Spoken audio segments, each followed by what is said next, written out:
Alright, welcome back to the channel on YouTube. I am not where I actually want to fish at today. Somebody is already there, unfortunately. And there's not enough room for 2-3 people to be there. So, anyway, come look at another spot that I've fished a couple of times before. I don't know exactly how good the access is, but this looks kind of promising. It's super shallow, but there is room for something to be in here.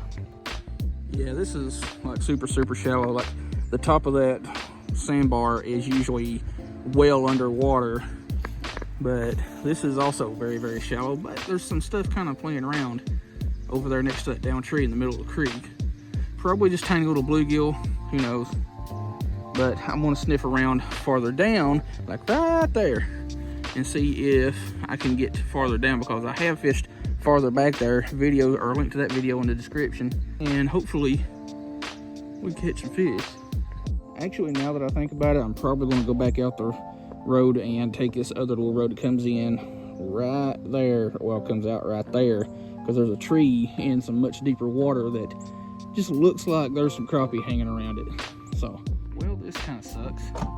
Couldn't find the road that goes into the woods where we were just at to get to that point. Went to another spot, and you had to cast a country freaking mile just to get into some deeper water, because the bank is all like this right here, and there's somebody where I want to be upstream from this bridge. So since I don't want to drive around all day long, we're just going to pull up here at the crappie spot, and we're going to try to fish along this bank, because there are a couple of stump piles along that right there that I have caught quite a few crappie and smaller bass off of. So y'all can't see, but there's a kiddie pool, just a random kiddie pool over here on the other side of the creek. Anyway, it's windy, so I'm probably gonna have a hell of a time controlling my baits the way I want them. So anyway, we'll get rigged up, get down there and get fishing.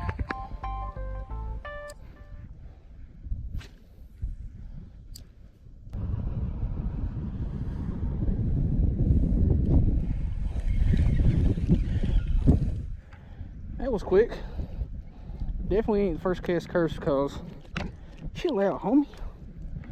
Anyway, I cast around at the first spot that I'd actually stopped at for a little bit and nothing. And this little dude peckered at it for a couple of feet right here. I'm actually just using I guess it's a 1/16 ounce jig head with a white curly tail that I found under the rocks somewhere. I rarely ever use baits that I find. I like to hang them up on my wall, but I just grabbed it and tied it on, because it was laying in my vehicle's floorboard like half the other lures that I have.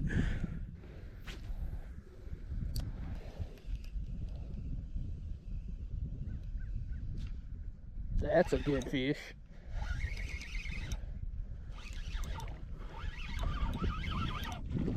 That's because that's a bass. I thought it was a big old crappie at first.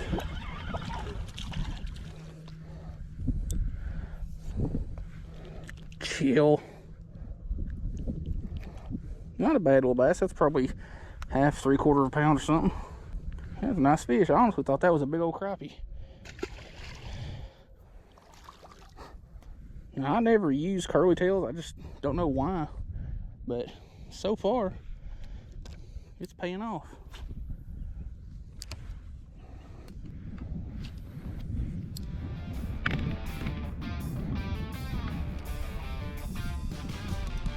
As soon as you hit the bottom, I think. Dude, holy crap. PB warmouth, 100%.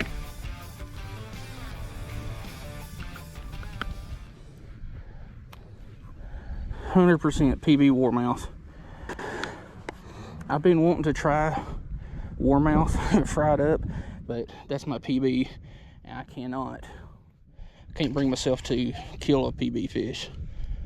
Just can't do it.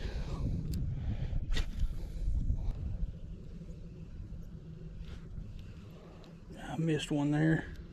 Didn't miss that one.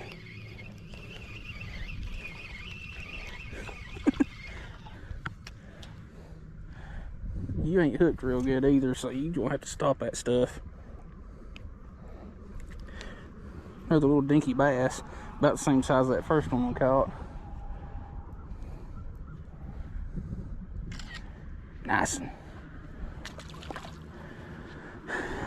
Kind of hard to tell where they're at in the water column though. I haven't really got a bead on whether or not they're closer to the bottom or mid or what.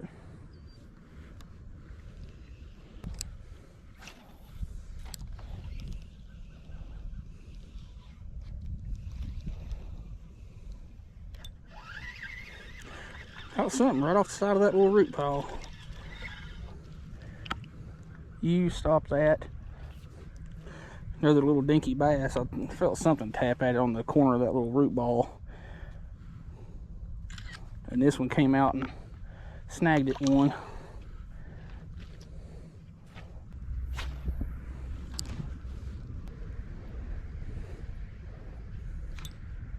Fish. Itty bitty one. This must just be the day of the bass.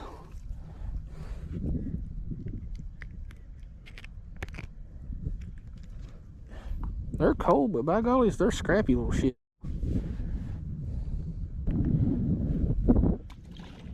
That one skied.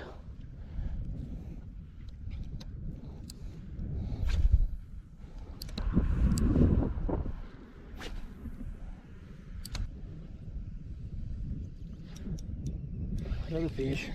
Stay on.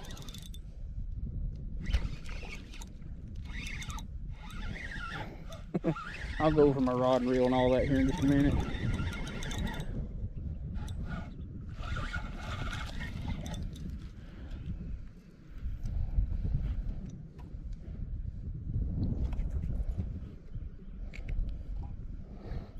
Another very cold, pale bass fish. That one's probably half a pound or so, half pound deluxe. I'm about ready to retire this thing so that I don't lose it.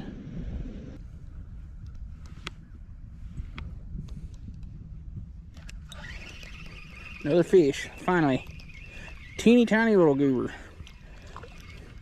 And exactly what I thought it was too. Because I've been getting pecked to death by even smaller stuff. Little yellow bass. These things are scrappy. They're fun. And they taste good when you can get some big enough ones, but they're sharp, they're aggravating, and they're some of the awfulest bait stealers ever. And I've been thinking about putting a bobber on and floating flying this thing for about 20 minutes, and I still ain't done it. Like, I'll put it on after this next cast, or I'll put it on this next cast, and it didn't.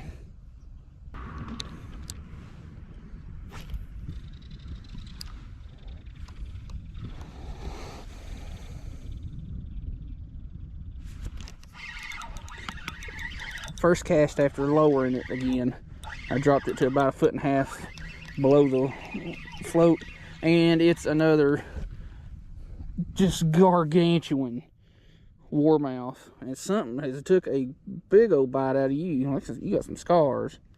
Oh, they're definitely up in here munching on these shad.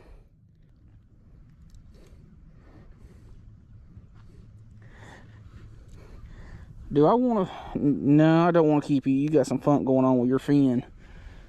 I was going to keep you and try warmouth finally, but you got something going on down there that I don't want to bother with. That is a dang solid warmouth sunfish right there. Well, today has been, well, started out kind of frustrating because I wanted to fish, well, way upstream from where I'm at. And somebody was there, and I talked to him for a few minutes as soon as I pulled up where I'm at. Drove to another spot. Well, before I came back here and talked to that guy, drove to another spot that I've been wanting to check out. And it looks promising, but you've got probably halfway across this creek right here in distance that you have to cast to get into any decent depths. Otherwise, you're in like 6 inches of water and dragging through mud.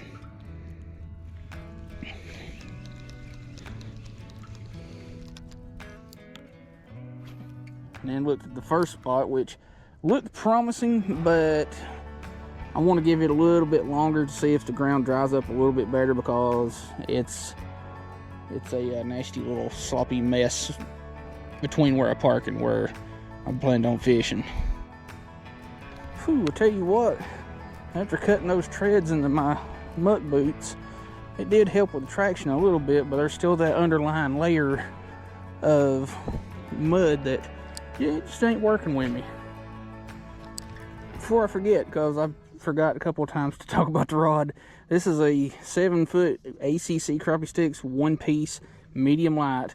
The model number, hopefully y'all can kind of see that, it's the GS71 PSG. Super grip, got that extra kind of sticky, like golf club wind grip type of stuff there. Super comfortable. Paired up with a Noski 1000 by Shimano. 5-pound braid, and we're just working with a floating fly type deal. And I'm pretty dang new to floating flies. I don't hardly ever use bobbers whatsoever, but I've got this one about 1.5 feet, 2 feet below the float. And I'm assuming that whenever you go to move your float, that you want to pull it about the same length as, you know, the lure is below the float. You know, 1.5 feet, 2 feet, whatever the distance is from your float to your jig. And it seems to be working for me, but the last few minutes have been kind of slow. Of course, I'm also probably sitting on the bottom, because that is kind of shallow where I was at.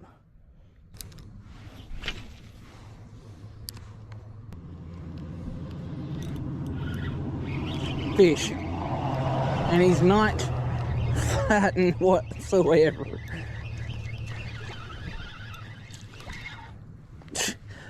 Another just trog of a warmouse. See how big these things get? Well, that is a 2.7 inch swim bait that I actually cut down to about 2.5. And you know what? We're keeping you. You ain't got no funk going on. Mighty tasty. And I've never had warmouth, so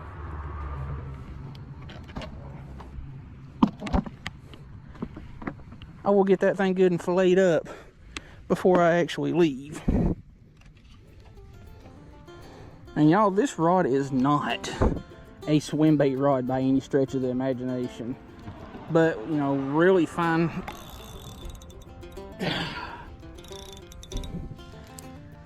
Well, there goes a jig that I have only had tied on for maybe 10 casts. It sucks.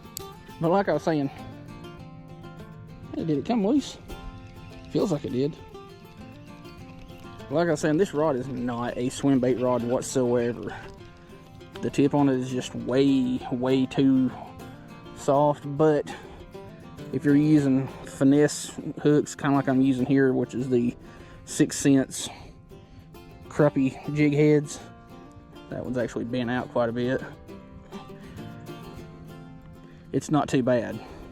Like, that's a fine enough wire hook that this soft tipped rod will definitely get some real estate in that fish's mouth.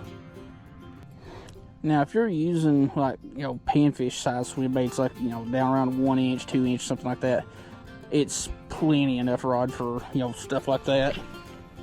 Because the hooks ain't as heavy a wire, the baits ain't nearly as big. But even with like this setup, it'll work perfectly fine. Just don't go too heavy a wire hook and too heavy of a jig. And that's not a fish. And that one broke off. What to do now? What to do now? I don't really know. Kind of want to tie on something. Kind of want to tie on something really small. Kind of want to tie on another crappie jig. Screw it, we'll just tie on something small. Hopefully get a couple more for the video. The bite was kind of hot and bothered when I first got here, and it just died off. Which I am very much so a firm believer in. The bite just completely dies at this place at a certain time. For whatever reason, it's sometime between 5 and 5:30 in the evening. I have fished far too many days to believe otherwise. when I have seen the bite just shut off somewhere between that 5 and 5:30 time frame. And we are just going to mess around with a little 1/32 ounce jig and a Berkeley gulp. That was kind of rigged, a little janky, but we'll make it work. And see if we can catch a couple of more. Because right now, I would take a big bluegill. Big old bluegill, another warmouth. Heck, anything with some, you know, a decent size.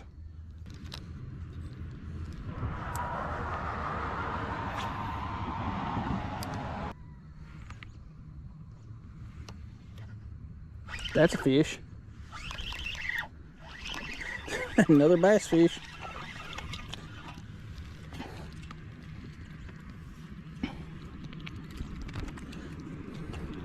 You chill, you little crackhead. You kindly seeing, but I think y'all are up in here feeding on these shad while they're kind of corralled in here. Fun size little bass like that right there felt pretty dang good on this 7-foot ACC rod.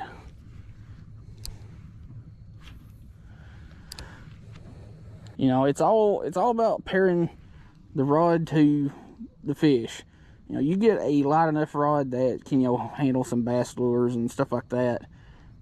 You know, you get into, you know, smaller fish, they're going to feel just as good as if you hooked in something bigger on, you know, heavier gear.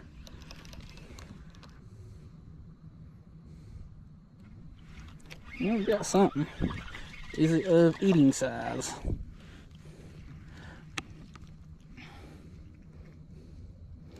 I would say that red ear is of eating size.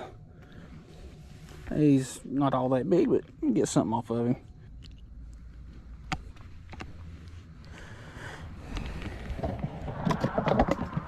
In the cooler you go.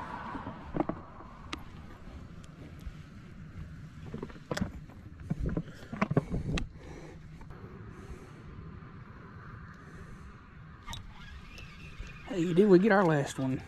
We certainly did. And it's another warmouth. Another warmouth. I don't know if y'all can see that. Yep. I'll just screenshot my other ones. I'll toss this one back just because it's a little bit too small to bother with. And on that note, we're going to wrangle it up and head back to the vehicle so I can get these things filleted. And on some hot sauce, I'll do the cooking part of it sometime tomorrow. Alright, so what happened was I tried to fillet those two tiny little fish well after dark with barely any lighting with my electric fillet knife, and I kind of sort of butchered them like something awful. So, yeah. I could have used my manual fillet knife, but I didn't want to dig it out. I was too lazy, to be honest with you. But we got a couple little fillets and marinate them a little bit differently. I used something different, and I was going to do this little catch and cook on the front of the John boat. We still haven't got it out, but there's reasons behind that. But so we're going to do this in the back of my vehicle. We've done it a couple of times. I just got to clean some stuff up because it's a freaking mess. But yeah, this Rapala R12 HD is not a good option for filleting small panfish. Alright, we're going to use a cast iron skillet because this thing's so much heavier that it just sits better on this little burner. It doesn't slide around as much. So we're going to let that sit, get warmed up, and then throw our fishes on. Now I'm trying a different breading. This is just Louisiana Classic. I bought it wherever. I actually need to stop buying breadings because I'm a junkie for stuff like that. I'll see a good deal, buy some to try it, and then I marinated it in this stuff here, Sweet Baby Ray's. It's not as spicy, but it does have a pretty good tang to it because it's got a really strong vinegar base. And that looks warm, so just not just yet. If you're new to doing kitchen cooks and stuff like that by yourself, Just take a little pinch of your breading, drop it in there, and when it sizzles really, really violently, it's just about ready. We're going to give that just a little bit longer. I think I repositioned my vehicle so the wind wouldn't hit the burner, and it's not helping any. I will say this stuff right here does smell really good. The little bit that I've dropped in the burner or the oil smells really, really good. And I think that's warm enough, so we're going to drop that first piece in. And that's a little bit cool. I think that center section is better. But yeah, I butchered those panfish pretty bad. I didn't get a whole heck of a lot of meat off of them. Gotta make sure they work.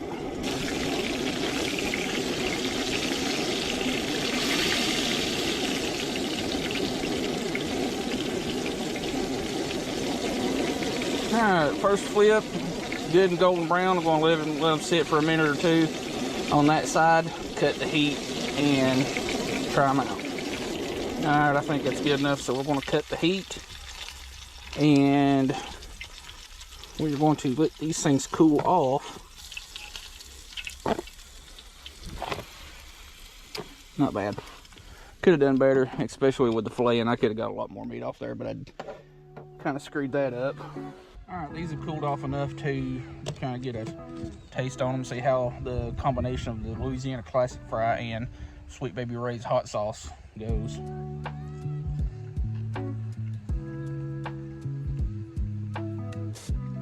That's really good. The Louisiana Classic Fish Fry doesn't have a ton of flavor, but it's got a really, really nice crunch. It's not like too crunchy, not too, soft. I let those little pieces of fish marinate from about 6 o'clock last night to, well, whatever time it is now. And I'll probably next time try to not marinate them as long, because I think that kind of hurts the flavor, dulls it out. But the Sweet Baby Ray's has a really, really strong vinegar base, so you get a little extra tang to it. Oh, that is so good.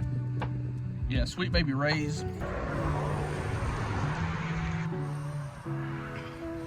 I hate to say it, but I think I found my new favorite hot sauce marinade for fish.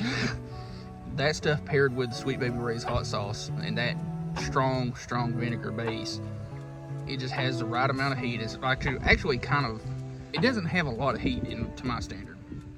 Like I like to think I have a little bit higher heat tolerance than a lot of people do, but that, not a lot of heat. You get a lot of the flavor from the hot sauce, not so much the heat. But you definitely get that tanginess from the vinegar base, because whenever you look at the ingredients list on anything, the top ingredients on it are what's the most of in there. But yeah, Sweet Baby Ray's original. The ingredients on this, in case you're wondering, are aged cayenne peppers. I really like cayenne pepper, distilled vinegar, salt, xanthan gum, sodium benzoate, and potassium sorbate as preservatives with garlic. Not a lot of ingredients there. It's simple. And anytime you grab your bottle of hot sauce to use for dips or marinating something, shake it up. That way all that stuff's getting mixed up and your flavor just turns out a lot better. Anyway, Louisiana Classic Fry, Sweet Baby Ray's original, dang good combination. I'm gonna have to do that again with some little bit bigger fillets to see how it turns out. So anyway, hope you like this little catch and cook. I still regret butchering those fish as bad as I did, but it was dark and I couldn't really see what I was doing. Check out all the links in the description, especially the top links. Those are my affiliate links. Anytime you buy something through those links, I get a little commission off of that. And then the link below those is the channel membership link. And the channel membership is basically you getting to see content before the public does. After I was going on way farther than I wanted to. Hope you like the video. We'll see you.